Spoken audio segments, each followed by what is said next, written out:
ಯಾಕೆ ನನ್ನ ಜೊತೆ ಮಾತಾಡಲ್ವಾ? ಅಗಸ್ತ್ಯ, ಹೇಳಿ ಅಮ್ಮ, ಯಾಕೆ ಬಂದಾಗಿಂದ ಯೋಚನೆ ಮಾಡ್ತಾನೆ ಇದ್ದೀರಾ? ನನ್ನ ಜೊತೆ ಮಾತಾಡಬಾರ್ದು ಅಂತ ಏನಾದ್ರೂ ನಿರ್ಧಾರ ಮಾಡಿದ್ದೀರಾ? ನನ್ನನ್ನು ಕ್ಷಮಿಸು ಅಗಸ್ತ್ಯ.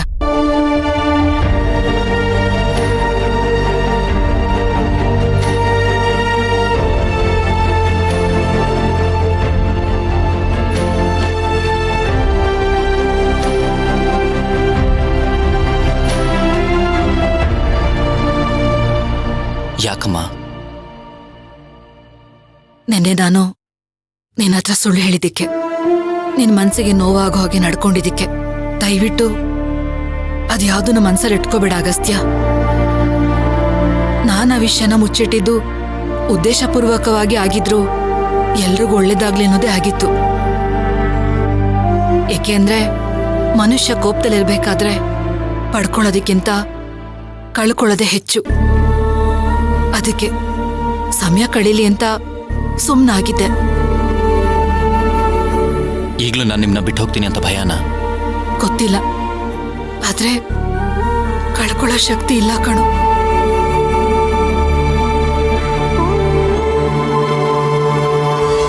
ಅಮ್ಮ, ಈಗಲೂ ನನ್ನನ್ನು ತುಂಬಾ ಪ್ರೀತಿಸ್ತೀರಾ ಅಲ್ವಾ ನೀವು?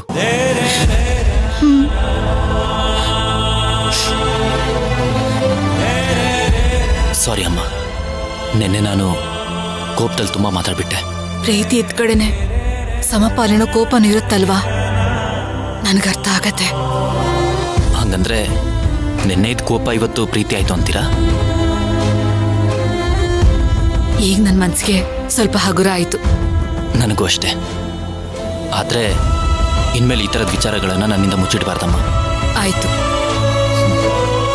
ಅಗಸ್ತ್ಯ, ನಿನಗೆ ಈ ವಿಷಯನ ಛಾಯಾ ಹೇಳಿದಕ್ಕೆ ಗೊತ್ತಾಗಿದ್ದು. ಈ ಭಕ್ತಿ ಹೇಳ್ತಾಳಂತ ಕಾಯ್ಕೊಂಡು ಕೂತಿದ್ದಿದ್ರೆ ನನಗೆ ವಿಷಯನೇ ಗೊತ್ತಾಗ್ತಿರ್ಲಿಲ್ಲ. ಛಾಯಾನ? ಹ್ಞೂ ಅಮ್ಮ, ಇದು ಒಂದೇ ಅವಳು ಒಳ್ಳೆ ಕೆಲಸ ಮಾಡಿರೋದು. ಪಾಪ, ಭಕ್ತಿ ಬಗ್ಗೆ ತಪ್ಪಾಗಿ ತಿಳ್ಕೊಂಡ್ಬಿಟ್ಟಿದೆ. ಆದ್ರೂ ಈ ವಿಚಾರ ಛಾಯನ್ಗೆ ಹೇಗೆ ಗೊತ್ತಾಗಿರ್ಬೋದು?